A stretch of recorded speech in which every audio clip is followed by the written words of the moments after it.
Hello all. So, today I set out to do a video on something other than Brexit.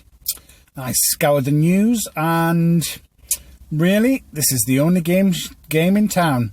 And I think this may be the case for some time to come. I promise you that I'm going to be looking and I'll put something together to look at some other subjects. But for now, it is what it is. During these podcasts, I will be avoiding celebrity gossip and news, which really limits me. I look through all of this garbage they pass off as news, so you don't have to.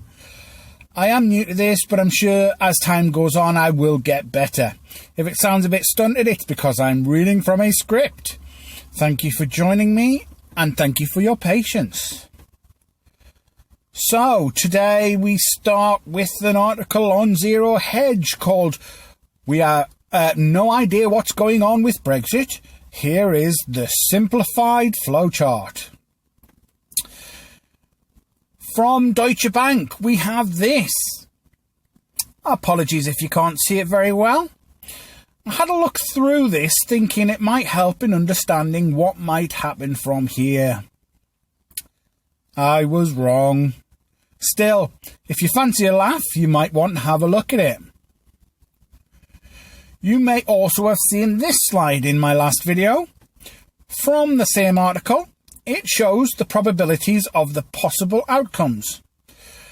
We aren't going to spend any time on this now, but if you want to check it out, go to Zero Hedge and type in "going in on Brexit" or something similar in the search bar. Zero Hedge is a great source of information, but as with any news source, do your own research, see who is writing the article and where they're coming from. You've got to do your own due diligence. Now then, on to this YouGov poll. Brits oppose parliamentary suspension by 47%. As you can see, 47% of the general population opposes this parliamentary suspension. 27% are for it and 26% are unsure. This is from 4 days ago, but I still think we can look at these figures. It's also, as you can see from here, that it goes pretty much down the lines you would expect. So, 68% of Labour voters find it unacceptable, and 52% of Conservative voters find it acceptable. Again, for those Remain voters, this suspension of Parliament is 73% find this unacceptable, and 51% believe it's acceptable from the Leave side. So there you go. Right. We're going to look at some protests that have been going on for this suspension. And we're going to go from the BBC. Protests were held on Saturday in more than 30 towns and cities across the UK, including Edinburgh, Belfast, Cambridge, Exeter, Nottingham, Liverpool, Manchester and Birmingham. In London, demonstrators stopped traffic in Whitehall and the West End. Chancellor Sajid Javid, speaking on BBC's Radio 4 Today programme, defended the Prime Minister's decision to suspend Parliament. He said, "It's quite usual this time of year for Parliament to go into a recess. It's perfectly correct and appropriate to prorogue Parliament. I think it's absolutely right that this Prime Minister and his government get the chance to set up their agenda. It's a far cry from the numbers that we saw marching through Westminster earlier this year," goes on the BBC. "I think we'd probably measure this one in the thousands in central London. And 3 protesters were arrested." Now, I am thinking of doing a video on proroguing, history and its use throughout history. If that's something you want to see, please leave a comment below. But maybe I will do it anyway for my own benefit. Can't hurt, can it? Right, we move on to Ian Duncan Smith writing in the Sun newspaper. This is a comment piece, and opinion piece, if you like. He says, The Labour leader, Jeremy Corbyn, has called for activists to shut down British cities, while Momentum has urged them to occupy bridges and blockade roads.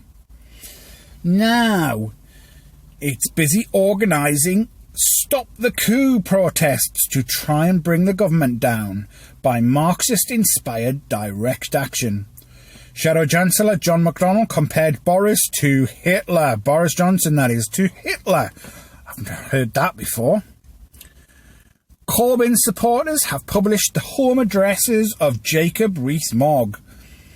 Author Philip Pullman tweeted that he thinks of a rope and the nearest lamppost when he hears Mr. Johnson's name.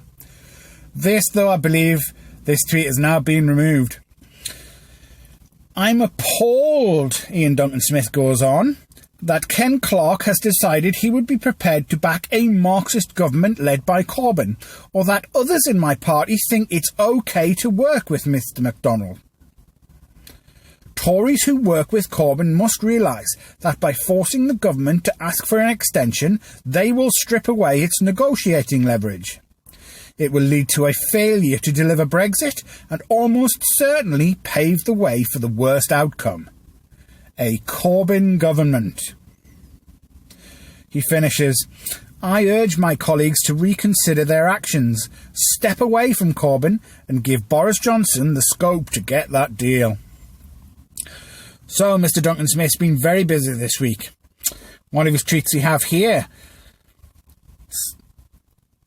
From the Express, former Tory leader Ian Duncan Smith retweeted a video on the BBC's coverage of Brexit, following Prime Minister Boris Johnson's move to prorogue Parliament.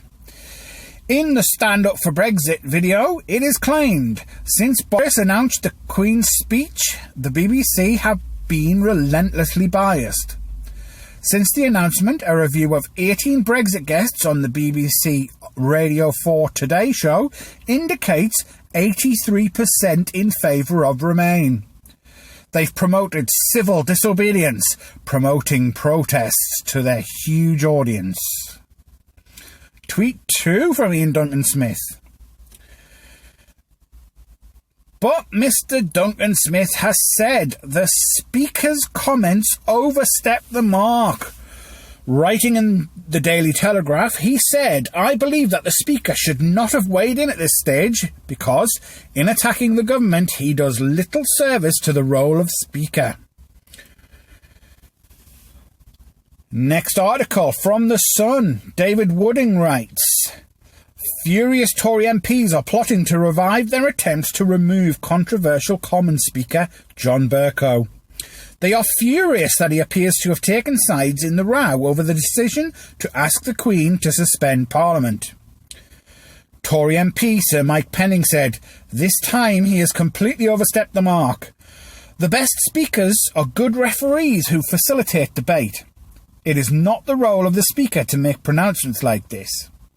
If he wants to make these sort of comments, then he should come back to the back benches rather than abuse the office of Speaker. In conclusion, we're also getting reports that senior and Rebel MPs will be meeting with Boris Johnson tomorrow for a showdown.